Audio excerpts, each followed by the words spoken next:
मोहम्मद पैरों में जुतियाँ है जो किसी ने देता कोई 100 की कोई 50 की 10-20 रुपये मुनाफा मिलता ना दे दे। गरीब आदमी मजदूरी करके खाना पैंदा ठीक है। बच्चे बाल बच्चेदार है तो सारी उम्र मजदूरी की है और भी 85 साल उम्र हो गई कर लेने थोड़ा बहुत थोड़ी बहुत ही मजदूरी डाल कभी कभी अपनी मजदूरी करके खा अपनी मजदूरी करके खाना हो।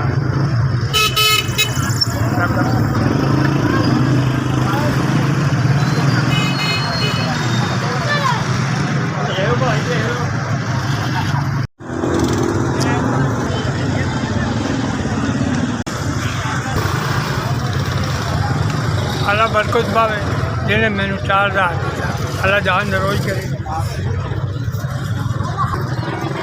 जिन्हें मैंने 4000 तब अल्लाह जान रोज करे बच्चे की जान रोज करे अल्लाह तंदुरुस्ती देवे सेहत दे। SPS बड़ी मेहरबानी मैनू तुसी आमदाद देती है 4000 अल्लाह तंदुरुस्ती से जिंदगी देवे जिन्हें भी भेजन अल्लाह तंदुरुस्ती और जान रोज देवे अल्लाह रोजी बरकत पावे।